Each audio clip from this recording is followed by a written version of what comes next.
It's definitely, again, my pleasure to introduce the next speaker, Nate Mauger.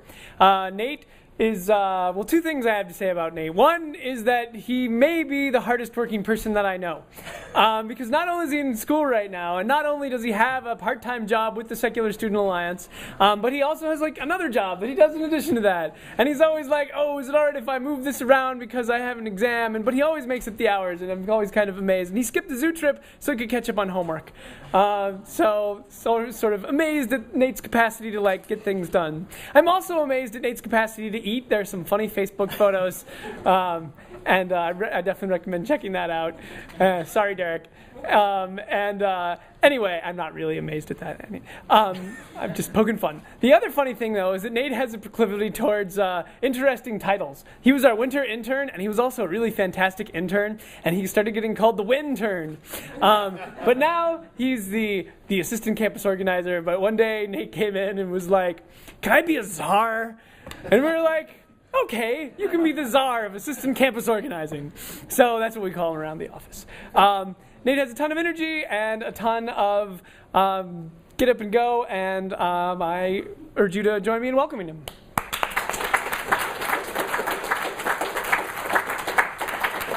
Thank you so much for that. I guess I'm a little bit disappointed that I didn't get to join everyone at the zoo yesterday because it might be my favorite place in the world. And other than the heat, did everyone enjoy that? Yeah? Did everyone see the polar bears? Yeah. Okay. I heard they were a little lazy, which is disappointing. But if you guys haven't met me yet, you probably know me better as the grumpy guy who stands behind the camera there. I'll try to be a little more energetic and happy right now. But hopefully tonight I'll get to meet you guys at Buffalo Wild Wings. But anyway, so my presentation is about interfaith service projects and how you can cooperate with interfaith groups to really show your commitment to secularism and kind of put your money where your mouth is and show the difference that it makes in your life, and also find a way to work with religious groups that you wouldn't otherwise work with. I love this chart because it shows how much interest there is for groups to get involved with interfaith work. There's been huge growth in this. We do, every year, we kind of take surveys of what our groups have been doing. And at the end of the 2008-2009 academic year, we had about 23% of our student groups doing interfaith work.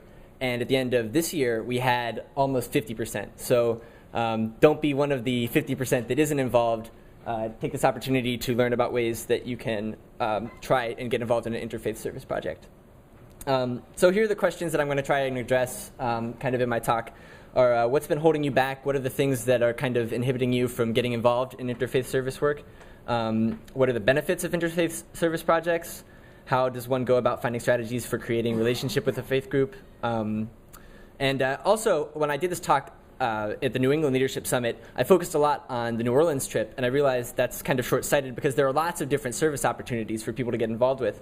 So I'm going to look at some of those and hopefully give you guys some ideas to look at. And also, lastly, what maybe you should do about conflict should people start to get riled up a little bit in the heat of the moment working with religious groups. So anyway, so a lot of times I feel like groups are hesitant to work with religious groups, and I think that's understandable because there's this idea out there that if you work with a religious group, they're going to be interested in proselytizing to you, and maybe that feels uncomfortable to you. But in reality, there are lots of really great moderate religious groups that share maybe not all of your ideals, but a lot of them in trying to make the world a better place and searching for truth. So while we might not always agree with their methods, I think it's important to realize that not all groups are going to try and proselytize you to death. I also think that sometimes you feel like there is a lack of shared goals and ideals, and I definitely felt this way. I was really, I guess I was really nervous and anxious about going down to New Orleans on the service trip. And this is a picture of us working on a basketball court down in New Orleans, kind of as an homage to Iwo Jima, I guess. But that was a lot of fun, and I think this picture illustrates that we can work together to solve a lot of problems. And I think it's important to work together because it shows people that, atheists aren't these terrible assholes that don't want to help out with anything, But that was a really valuable experience, and as you can tell, I think we had a lot of fun down there. And I think a lot of times, if you're leading a secular student group, you worry that inviting religious groups to come work with you lends them credibility to their message or perhaps their witnessing strategy.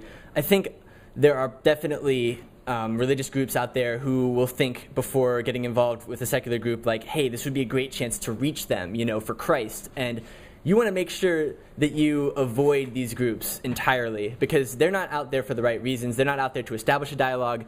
They're out there literally to proselytize you. So it's important to make sure that you have clear communications with these groups and understand where they're coming from, and so that you don't have any confusion on that. I think there are many benefits to working with faith groups on your campus, and I think the most important one is that you get to dispel these kind of negative stereotypes aimed at the secular movement. I think a lot of times when I tell people that I got involved in a service project in New Orleans and I did it with an atheist group, they say, oh my gosh, like, why would you do that? I didn't know that you guys cared about anything. And that's really is the perception out there. And when we were down there, we talked to people and we told them what we were doing, and they were shocked. I mean, they just didn't expect that we would get involved with anything like that. So I kind of like this next picture a little bit because I think it describes a lot of the negative kind of images people have of atheists. It's got this, yeah. That looks like me. Yeah, it kind of does. I think my favorite one on here is baggy pants for too much freedom of movement and thought. So, but yeah, this is more or less every atheist I know. So. Oh yeah, look at me when you say it.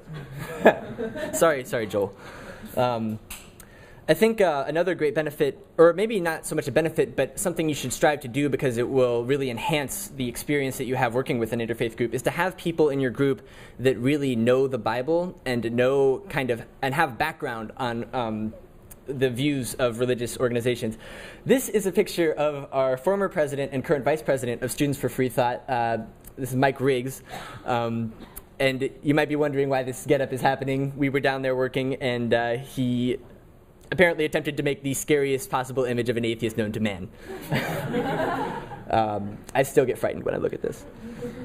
But all this to say, Mike Riggs is a biblical scholar, and he'd probably be too humble to admit this to you, but if you get a chance to talk to him, he's got a wealth of knowledge about the Bible, and when we have people from interfaith groups come to our meetings and discuss things with us, it's really valuable to have him there as kind of a person who can maybe rebut some of the claims that religious people are making, but just add to the dialogue. So that's also a great benefit. Here's a slide that kind of looks at how we got involved with the service trip down in New Orleans. We have a long-standing relationship with the Thomas Society, which is a student group on OSU campus, and we took 12 atheists and 12 Christians down to New Orleans to work on the service trip. This fellow is the atheist, and that one is the Christian. You can see how uncomfortable our fellow there looks. But I assure you nothing sinister was happening there. I think my favorite picture on the slide, though, is the picture of the calendar, because one of the projects that we did down there was we were gutting houses, and the one house that we gutted, there was a lady who lived there, and she was 80 years old when the hurricane hit, and she literally died in her doorstep as the hurricane came in. And she was 80 years old, and when we went there, all of her stuff was there. We found her wallet, we found, her cat dead in a corner somewhere. It was terrifying, and it really just brought home to me how much work there is to do out there and how many opportunities there are for groups to get involved in service projects. So the calendar actually was set to August 2005, which is the month that the hurricane hit. It was very eerie to see, but I think it's an interesting photo, so I thought I'd show it to you guys. So now I'm going to exit the presentation real quick and show you guys a video of our former president, Ashley Paramore, and the leader of the Thomas Society, and hopefully this will work. But it's just them discussing kind of the process that they went through to organize the trip and get involved. Hopefully the sound will work on this.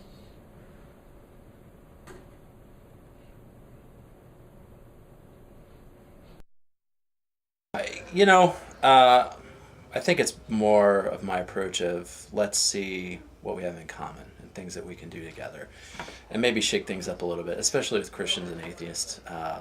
Those are two groups that never do anything together unless it's a debate. So we were trying to figure out, I tried to figure out what we could do in common, things that we could have more fruitful discussions, because usually in a debate, a formal debate, no side gets convinced of the other side's position. And so I think we were looking to try to go deeper with the dialogue rather than just the cold, sterile atmosphere of a debate. So I've been working within the secular community for quite a few years now, and especially within the campus communities. And working on campus, you run into a lot of different religious groups. A lot of them that tend to think that you're an immoral person, that, I eat babies and what have you. So I figured that the best way to kind of help counter these stereotypes is to actually work more and more with religious groups, and that's when I started working with John.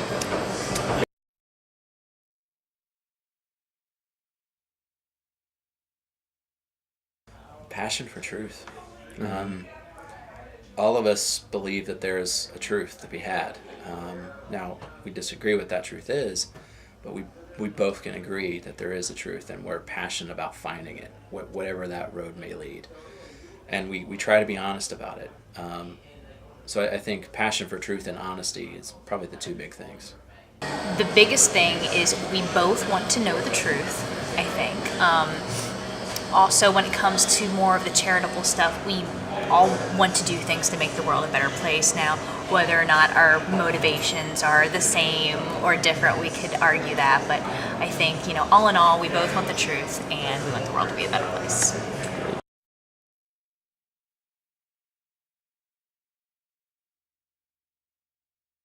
That was my biggest concern. Bridging cultures is always hard, and atheists and Christians have different cultures, even though we have, on a superficial level, we're the same. We all root for Ohio State here and all those things. But the way we communicate can often be strange to each other. And so I was worried about when you get in a pressure type situation on a service project trip where you're working hard and things may not be going right, that would bring those tensions to the surface. So I definitely had concern on both sides, not just atheists, but Christians as well. But in your experience, has there ever been any conflict on these trips? Any meaningful? On the last two trips? Yeah. No. No. And I've been on 8 service project trips, most of them with Christian groups, and there was less conflict in the last 2 trips to New Orleans than I think in any of the other trips that I've been on.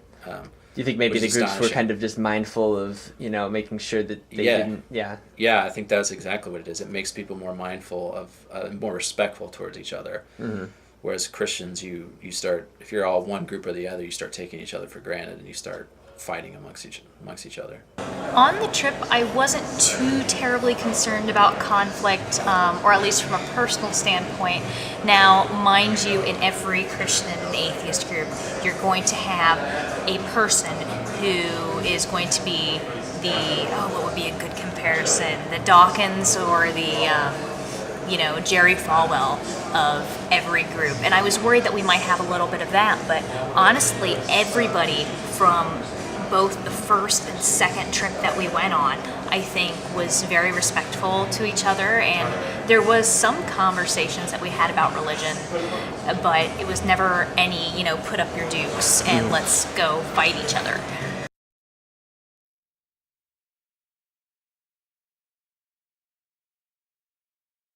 I think first of all, it makes it more interesting.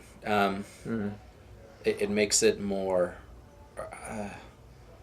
alive and more real when you're dealing with people who don't agree with you. And it's more satisfying because you go, we're relying on our common humanness to get some good things done in New Orleans, and we did a lot of good stuff down there. And so, but really, personally, I have to say, it just makes it more interesting. The conversations are more interesting, and it sharpens us and prevents Christians on the Christian side from being lazy.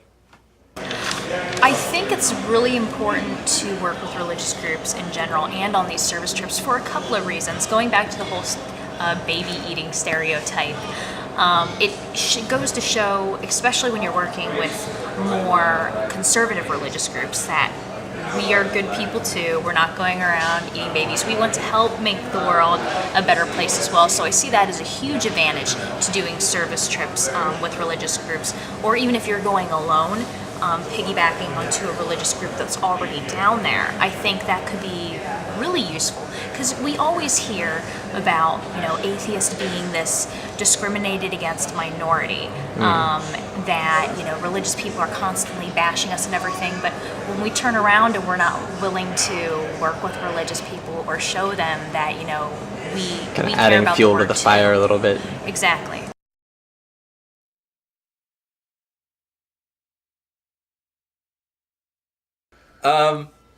Everyone loves it. It's a surprise, first of all. I think that it actually happened, and then once I explain it, they really dig it.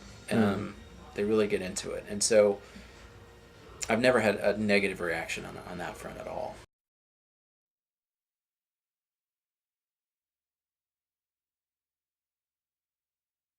So my favorite part of going down on the New Orleans service trip was probably a mixture of I'll quote, destroying sin with a pickaxe, and destroying things, tearing out the drywall, destroying the piano, all the silly little inside jokes that we formed between our two groups. All the silly, ridiculous things that won't make any sense to anybody else except for the people on the trip. So when you're cracking these jokes when you get home, it's fantastic.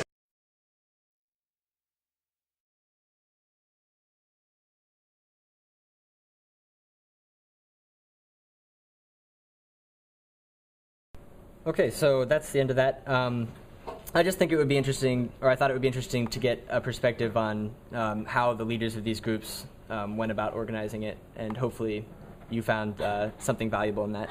But I'll bring this up again here. Let's see. Oh, what was that?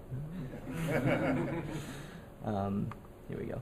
So I'd like to kind of echo what August talked about yesterday, this really hit me when he said that there are organizations that are like think tanks, like what is it? Institute for Humanist Studies. But the SSA is a do tank, and I think what's important, the thing I want to communicate to you guys is that the SSA is here to help you, and we can definitely give you aid in getting an interfaith service project going. But the first thing you have to do is find a group to work with. So how can you foster a relationship with a faith group? And what are ways you can go about contacting them? You probably know someone, whether you realize it or not, who's involved in a faith group that might be a little more amenable to working with you and not be so kind of out there on the fringes of Christianity. So check on that, and look at involvement fairs on your campus. Usually at the beginning of the year, organizations are out there tabling. You can go talk to them and just kind of get a feel for where they're at. They don't even have to know you're an atheist. You can just kind of feel them out and realize, maybe they wouldn't be so bad to work with. Also, many schools have their organizations listed on a webpage. I know OSU has a great database of student groups, so you can just kind of shoot out emails. I know that's how Ashley and John got together, was they started emailing back and forth. So that's also a great strategy for finding faith groups on your campus. Another great way to kind of encourage or foster this relationship is to bring food to your meetings, their meetings. I realized that the times I've been best received at meetings at SFF or anywhere is when I bring food. So I love food. Everyone loves food. I love pizza and donuts. God, I'm going to get into a little rant about how I love food. So I'll avoid that. This cat loves food. Bring food. See, I skipped something. Yeah. And just make sure you've always got a respectful and honest channel of communications between your groups. So I know sometimes your meetings can be hijacked in ways by religious people if you don't have a good feel for where they're coming from. That's happened at SFF before. We've had guys come in with their little worksheets and charts, and they just kind of come up and say, hey, look at the proof that there is a God. And you're like, listen, I didn't invite you here for this. We can discuss things like rational people, but don't come and hijack our group. And you need to stand up and stop that if that's going to happen. So anyway, here are some more good service opportunities that you can get involved with. And I put this together since I last did this talk. But obviously, New Orleans is a great place to go, but you can also donate blood as a group. I know the SSA takes time every several weeks to do a thing they call Bleed and Feed. HCCO. mostly HCCO. All HCCO, which is the humanist community of Central Ohio. President Sharon Moss, who's here, and she'll be speaking later today. But yeah, you can donate blood as a group. You can donate your time at a soup kitchen or food bank. And I kind of looked at the best awards to see who had won service project awards in the past. So the non-theists at Purdue did a great job with that. You can do a dance marathon for charity. Nothing sounds more fun than that. That's the University of Kentucky. And you can do a book drive, such as the Reed Secular Alliance did. And also there's other ideas like Habitat for Humanity. And I didn't know this, but you can actually adopt a highway.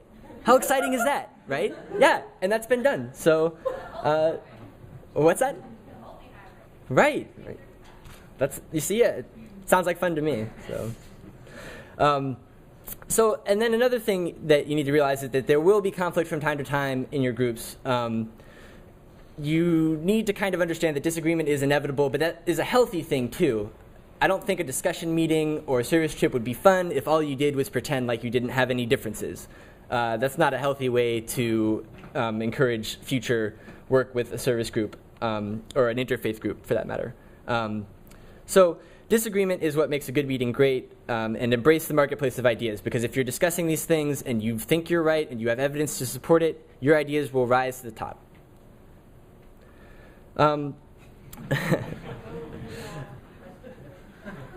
You don't want to spend all your time battling these people's ideology, though. I mean, it's important to disagree, but at the same time, focus on the issues in which you have common ground. So don't take the Westboro Baptist approach and just go back and forth with hateful speech. There's a middle ground. There's an interval that you need to hit where you're not being angry about what you're talking about, but that you're also having a constructive dialogue. So that's kind of a key. And let the SSA help you. And this is the most important part of the talk. You know, we have a lot of groups doing service projects, but it's not enough. I mean, it should be 100%. Jesse talked about how, doing service projects can be a great way to get media attention for your group. And it is. People are shocked by this. It might not be shocking for us because we're aware of it, but most people don't think atheists get involved in this kind of thing. So we are constantly updating our activity packets. I work on this all the time. If you have ideas for service projects, you can email me. But yeah, we're putting together activity packets, and we also have funding. So you can apply for a grant to aid in your service project ideas. And that's mostly the end. Here are my final thoughts. So what's a zombie's least favorite part of doing laundry? Anyone have any ideas? Oh. Stay. I had to do that. I'm sorry. Anyway, thank you guys so much.